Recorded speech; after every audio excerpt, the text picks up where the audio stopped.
భరతుడు బయలుదేరతామంటే ఈ రాత్రికి మా ఆతిథ్యం తీసుకోండి అంటాడు. చాలా మంది ఉన్నామని భరతుడు చెప్తే మొత్తం అందరినీ రప్పించండి, నా ఆతిథ్యం అంటే ఏంటో చూపిస్తానంటాడు భరద్వాజ మహర్షి. భరద్వాజుడి గదిలోనికి వెళ్లి నీళ్లు చల్లి విశ్వకర్మను, యముడిని, ఇంద్రుడిని, వరుణుణ్ణి, కుబేరుణ్ణి పిలుస్తాడు. పార్టీకి హెల్ప్ చేయమని అడుగుతాడు. వెంటనే కూలింగ్ వాటర్ నది, పల్లరసాల నదులు, చెరుకు రసం నదులు, పాల నదులు ప్రవహించుకుంటూ అక్కడికి వచ్చేస్తాయి. హాహా ఊహు అని పాటలు పాడే గంధర్వ టీం వచ్చేసింది. రకరకాల వాయిద్యాలతో ఆర్కెస్ట్రా వచ్చింది. రంభ, ఊర్వశి, మేనక, హేమ, హిమ మొదలైన 60,000 మంది అప్సరసలు వచ్చేశారు. వచ్చిన స్త్రీలు సరిపోలేదని రకరకాల చెట్లు స్త్రీలుగా మారిపోయి వచ్చేశాయి. ఒక్కొక్క మగాడికి స్నానం చేయించడానికి 8 మంది అమ్మాయిలు వచ్చారు. ఈలోపు విశ్వకర్మ పార్కులు, బిల్డింగులు, మేడలు, పరుపులు, మంచాలు అన్నీ రెడీ చేశాడు. రకరకాల ఆహార పదార్థాలు వచ్చేశాయి. పల్లగుజ్జులు, పానీయాలు, తేనె, మజ్జిగ, పూలమాలలు, చల్లగాలులు, మత్తు పానీయాలు, మద్యం బావులు, ఒకటా రెండా అన్నీ వచ్చేశాయి. లేడి మాంసం, వేట మాంసం, మేక మాంసం, అడవి పంది మాంసం, నెమలి మాంసం కుండల్లో వండి రాసులుగా పోశారు.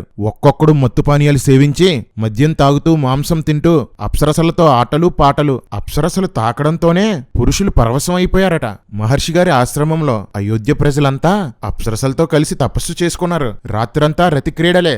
ఆడవాళ్లు మగవాళ్ళు అని తేడా లేకుండా అందరూ తాగి తూలి డాన్సులు, పాటలు, పరుగులు.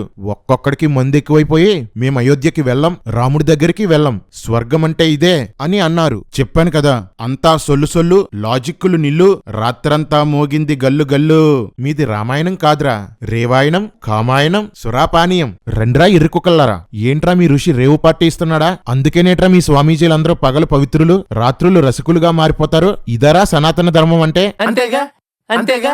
అమ్మాయిల్ని ఇంపోర్ట్ చేసి పడుకోబెడతారా? అప్పటి నుండి ఇప్పటి వరకు మీ ఆశ్రమాల్లో జరిగేవన్నీ ఇవే కదా. పోరంబోకు పనులన్నీ మీరు చేస్తూ మాకు నీతులు చెప్తారా? భరతుడితో పాటు ఆడవాళ్ళు కూడా వచ్చారు కదా, వాళ్ళను గంధర్వులతో పడుకోబెట్టారా? మీది పురాతన ధర్మం కాదురా, పోరంబోకు ధర్మం. అడవి పంది మాంసాన్ని దుంపాని తర్జుమా చేశారా? సురాపానం అని శ్లోకంలో ఉంటే చెరుకు రసం అని తర్జుమా చేస్తారా? మాంసం అని శ్లోకంలో ఉంటే ఫలాలని తర్జుమా చేస్తారా? మద్యపు బావులు అని రాసుంటే మజ్జిగ బావులని తర్జుమా చేస్తారా? ఏరా ఉన్నది ఉన్నట్లు తర్జుమా చేయడానికి సిగ్గేసిందా? అసలు తర్జుమా చేసినవాడు